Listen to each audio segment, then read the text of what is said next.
And good morning and welcome all of you in my self-talking journey, day 403. So last 1 year I continue this self-talking journey, and really I proud on myself, and thank you to the entire universe, thank you everyone that I continue this self-talking journey. Basically, through this self-talking journey, I want to improve my communication skill. I want to improve my body language, and I want to improve few qualities. I think when we consistently work on ourselves, and overcoming all the challenges, all the obstacle, day by day with consistency, then only we able to make a better version of ourselves. I know everyone will want to progress in life, want to grow in life. I want to get success in life, and we work hard. But somehow, most of the cases it's happen, and we are stuck, we are upset, we are depressed. Sometimes we are feeling we are not enough capable, we are not enough resources, we have not enough talent, we have not that much quality, and it's a very natural. But at how we overcome these challenges, I think from my personal experience, only one small thought, that I will improve myself at least 1%, and every day we just track our progress is, and develop a mindset when we just not completely focus on ourselves. If we also uh, just develop a mindset how I contribute to the society, how I give back to the society, with this mindset, with this intention, with this vision. If I start my day with some ritual practice, like prayer, yoga, exercise, spiritual practice, is self affirmation, practicing gratitude. Actually it help us to transform ourselves, as because your beliefs becomes your thought, your thought becomes your word becomes your action, your action becomes your value, your value becomes your destiny. So what we have to improve, we have to be improve the right belief system.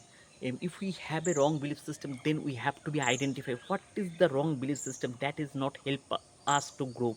So identify the wrong belief system, and most of the time we are just is too much emotionally biased. We are no, we don't know where to speak, where not to speak, where to respond, where not to respond, what I have to do, what I have not to do. So how we learn these things? We definitely we can learn. I think it's a best practice if we find a mentor in our life. Mentor have a huge role in our life. Actually, if we find a great mentor, then, and actually it is help us to transform our life, and it's help us to true purpose of our life. And the right community, actually most of the time what happen, we are flow with some unwanted things. That means our thought process is, but on that time we just with right mindset people who want to progress. If we just make just part of this community, then also it is helpful. As because sometimes the way we are thinking, that is not working. Sometimes if we the right mindset people, then from them we get right mind, right idea, right thought process. So this kind of community also very helpful. And most of the time we are depend on too much on our moods. Oh, most of the time we are saying that my mood is not good. But if we learn one things, that how we take control of our moods. और actually दिल की बात सुनो, दिल की बात सुन के चलो। मेरा जो पर्सनल एक्सपीरियंस है कि दिल जो चीज़ चाहता है, दिल जो चीज़ हर वक़्त करता है, सही नहीं होता है। तो उसको लिए हमें कुछ फ़िल्टर अप्लाई करना है, कि ऑल टाइम्स दिल की वही बात सुनना चाहिए जिससे हमारा प्रोग्रेस हो सके, हम और सोसाइटी का प्रोग्रेस हो सके। क्योंकि दिल कभी कभी ऐसा भी चीज़ करता है जिससे हमारा भी कुछ ज़िंदगी में प्रोग्रेस नहीं होता है, और किसी का भी प्रोग्रेस नहीं होता। तो we have to, we should lift all those things. And that's the reason I encourage everyone and to focus on our mindset. To develop the awareness we have to speak with our self. আমরা মাঝে মাঝে আমাদের জীবনের খুশি আনন্দ সব কিছু আমরা হারিয়ে ফেলি। আমরা অনেকেই বলি যে আমি এর জন্য আমার জীবনটা দিয়ে দিয়েছি, এত কিছু করেছি, কিন্তু আলটিমেট কিন্তু দিন শেষে দেখা যায় কেউ কিন্তু পাশে থাকে না। দিন শেষে যদি কেউ পাশে থাকে সেটা কিন্তু আমরা নিজে। তো আমাদের নিজেদেরকে ভালো রাখতে হবে, ভালো সুস্থ রাখতে হবে, নিজেকে হ্যাপি রাখতে হবে, আর তার জন্য নিজেকে ভালোবাসতে হবে, নিজের সাথে কথা বলতে হবে এবং কাজের মাধ্যমে যে কোনো কিছু আমরা জবাব আমরা অনেক সময় ইগো বা আমাদের এর যে যেভাবে জবাব দেওয়ার চেষ্টা করি সেটাকে আমরা কী করতে হবে, আমাদেরকে কাজের মধ্যে দিয়ে আমাদেরকে সেটাই করতে হবে। তো ইনস্ট্যান্ট যে আমাদের নিজেদেরকে শর্ট অ্যানালাইসিস, যে বড় বড় company each and every big organization they are also doing the same thing, the SWOT analysis strength. We have to know what is our strength, what is our weakness, what is the opportunity and what is the threat. So if we know all those things, if we list down all those things, strength, weakness and opportunity and threat, and we start working on that and how we convert our weakness to our strength, then actually we easily transform ourselves. And this is called true transformation. So knowing ourselves is very very important. And problem, difficulty, challenges, we should consider all those as a stair of our success. Most of the time we consider all those as a barrier, the speed breaker, but that is not true. Oh, the actually they each and every failure is the pillar of success. So if we really want to become success, then we have to be double our failure rate.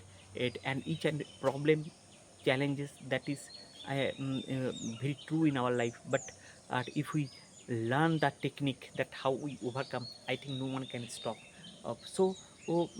Now we know that at, the, after 15 years as TMC, now BJP is coming in the for ruling party now. uh, so last 50 years BJP continuously fight, they not get fight success in one day. Last 15 years they are fighting, after they are getting success. So never give up attitude, how to bounce back. So this mm, develop, we have to develop this kind of attitude mindset. A right attitude actually help us to grow. So we are human, we can alter our lives by altering our attitude of mind. And so আমি আজকে একটা ছোট্ট story share করতে চাই, যে স্টোরিটা মাঝে মাঝে আমাদেরকে জীবনে আমাকে পার্টিকুলারলি বেশ ইন্সপায়ার করে, যখন হয়তো কোনো সময় কোনো ডিসিশন নিতে পারি না। আমরা এই গল্পটা হয়তো অনেকেই শুনেছি। সে বাবা, ছেলে, বাবা, বৃদ্ধ বাবা, ছোট ছেলে, বাচ্চা ছেলে, আর এক গাধা। গাধাটিরও যথেষ্ট বয়স হয়েছে। তো সেই আ সেই বৃদ্ধ বাবা আর বাচ্চা ছেলে আর গাধা একটা রাস্তা দিয়ে হেঁটে যাচ্ছে। তো যেতে যেতে যখন হেঁটে যাচ্ছে তখন দেখে চারপাশের লোকজন অনেকেই তাদের মধ্যে কমেন্ট করছে যে বাবা আর ছেলের মাথায় কোনো বুদ্ধি নেই, একটা গাধাকে হাঁটিয়ে হাঁটিয়ে নিয়ে যাচ্ছে। এ এ যে কোনো একজন তো গাধার পিঠে বসলেই পারে। এ তো কিছুক্ষণ পরে এই একই কমেন্ট যখন ২-১ জন করল, তো তখন বৃদ্ধ বাবা সেই কথা শুনে ভাবল, ঠিকই তো বলেছে। আমরা গাধাটাকে শুধু শুধু হাঁটিয়ে হাঁটিয়ে নিয়ে যাচ্ছি। তো আমরা গাধার পিঠে বরঞ্চ একটা কাজ করি, এই আমার ছেলেকে বসতে বলি। তো ছেলেকে বসতে বলল। তো ছেলে যখন গাধার পিঠে বসে পড়ল, তো তখন কিছুদিন পরে এ বলছে যে পথে যেতে যেতে, ইস! কোনো মায়া দয়া নেই। একটা বৃদ্ধ বাবা, আর সেখানে ছেলে কিনা নিজে গাধার পিঠে যাচ্ছে আর বাবাকে ওইভাবে করে হাঁটিয়ে নিয়ে যাচ্ছে। তো কিছুক্ষণ পরে যেতে যেতে ছেলেটিও এই কথাটা বারবার শুনল। তো শুনে ছেলেটি ভাবল, ঠিক আছে, বাবা বাবাকে বয়স্ক, তো বরঞ্চ বাবাকেই সেই গাধার পিঠে বসিয়ে দেওয়া যাক। তো কিছুক্ষণ পরে তাদের কথা শুনে তারা কী করল, সেই বৃদ্ধ বাবাকে ছেলেটি কী করল, গাধার পিঠে বসিয়ে দিল। তারা বেশ কিছু দূর যাচ্ছে, যেতে যেতে আবার এক এক লোকের জনগণের পাশ দিয়ে যখন যাচ্ছে, তখন অনেকে বলল, ইস! কোনো মায়া দয়া নেই। একটা সেই বৃদ্ধ একটা গাধা একদম ওম একদম এত হয়ে গেছে, তার উপর একটা এত বড় একজনকে বসিয়ে দিয়েছে। তো কোনো রকম কোনো মায়া দয়া নেই। সেই উম গাধাটার আর কোনো কোনো মায়া দয়া নেই। তো এই কথা শুনে কিছুক্ষণ পরে বাবা ভাবলো যে না এরা তো ঠিকই বলছে। এই যে গাধাটি যেটা আছে তার পিছে এরকম করে। তো আল্টিমেট কিছুদূর যাওয়ার পর তারা আ নিজেরাই নেমে গেল। তো আমাদের জীবনেও কিন্তু এরকম হয় যে বিভিন্ন সময় আমরা বিভিন্ন জনের কথা শুনে আমরা নিজেরা ডিসার্টেড হয়ে যাই এবং আমরা আমাদের ডিসিশন বারবার চেঞ্জ করি। সবকটাই মনে হয় ঠিক এবং করতে আমরা যে আমাদের নিজেদের যে রুট কজ, নিজেদের কোনটা ঠিক কোনটা ভুল সেটাই হারিয়ে ফেলি। এই তো জীবনে আমাদের লাইফে এই সমস্যাগুলো আসাটাই স্বাভাবিক। কিন্তু আমাদেরকে সেই জিনিসটাকে করতে হবে যে সবসময় আমাদেরকে লোকের বক্তব্য দিয়ে যদি ভ্যালিডেশন করতে চাই তাহলে জীবনে কিন্তু আমাদের যে নিজের সুখ, শান্তি, স্বাচ্ছন্দ্য সেটা আমরা হারিয়ে ফেলবো। তো আমার মনে হয় সেই জায়গাটা আমাদেরকে খুব কেয়ার করা উচিত। আর আরেকটা জিনিস যে ইগো অ্যাকচুয়ালি কিন্তু আমাদের জীবনে এ এম এমন একটা মানে ব্যারিয়ার যে যার জন্য আমরা কিন্তু জীবনে এগোতে পারি না। আর এই ইগোটা কিন্তু আমাদের মধ্যে চলে আসে যখন আমার মধ্যে অনেক সময় যে আই এম পারফেক্ট, আমি যখন পারফেক্ট তখন আমার মধ্যে কিন্তু একটা ইগো চলে আসে, কনফিডেন্স চলে আসে। কিন্তু সেই ইগোটা আমাদেরকে ভাবতে হবে যে কোন ধরনের ইগো আমরা ক্যারি করবো আর কোন ধরনের ইগো আমরা ক্যারি করবো না। কারণ বেশ কিছু ইগো আছে যে ইগোটা কিন্তু আমাদেরকে একদম ডাউন করে। হয়তো আমরা যদি আমাদের ইগো ছাড়ি আমাদের তাহলে যে আমাদের মানসিক শান্তি সেটা কিন্তু অনেক বেশি। তো আমাদেরকে এই ইগোটা ছাড়া খুব কষ্টকর। আর কিন্তু এই ইগোটাকে যদি আমরা ছাড়তে পারি, আমরা যদি ফরগিভনেস অনেকে আমরা ভাবি যে আমি পারফেক্ট, সে পারফেক্ট না। তার জন্য তাকে আমরা আ কুম বা হয়তো ভুল করছে বলে আমার মনে হয় যে প্রতিটি মানুষ অ্যাকচুয়ালি মানুষের সবকটা জিনিস ভুল হয় না। তার মধ্যে কিছু জিনিস ভুল হয়। আমরা যদি এই পুরো মানুষটাকে খারাপ না করে তার যদি পার্টিকুলার কোনো একটা কোয়ালিটিকে আমরা যদি এই হাইলাইট বা ফোকাস করে সেটাকে যদি আমরা চেঞ্জ করতে করার কথা বলি এবং বলার মধ্যে শালীনতা রেখে আমার মনে হয় সেটা অনেক বেশি উপকার। তবে হ্যাঁ, জীবন একটা আ সবসময় এটা রুল বুক বলে কিছু হয় না। জীবন বা রিলেশন এখানে কিন্তু কোনো ফিক্সড রুল নেই। জীবনে আমাদের এটা কোনো প্রকৃত রুল বুক হ্যাঁ, বেশি কিছু জিনিস যে আমাদেরকে ফরগিভনেস একটা কোয়ালিটি এই হয়তো সে ঠিক করেছে, ভুল করেছে হ্যাঁ, কিন্তু কিছু ভালোর জন্য কিছু আমাদের হয়তো সেই ফরগিভনেস এর কোয়ালিটি যদি আমরা ডেভেলপ করতে পারি তাহলে আমরা নিজেরা ভালো থাকবো। আর আমরা নিজেরা ভালো থাকলেই কিন্তু সমাজ ভালো থাকবে এবং অনেক কিছু। তো সেই সময় কোনটাকে আমরা একসেপ্ট করব, কোনটাকে গ্রহণ করব এবং কিভাবে একসেপ্ট করব সেগুলো কিন্তু আমাদের সবকিছুই আসবে যখন আমরা নিজেদেরকে সম্বন্ধে জানবো, নিজেদেরকে ভালোবাসবো, নিজেদেরকে কেয়ার করব আর নিজেদের মধ্যে আত্ম উপলব্ধিটা করব। আর আত্ম উপলব্ধি তখনই আসবে যখন আমি নিজেকে জানবো একটা স্পিরিচুয়াল লাইফ।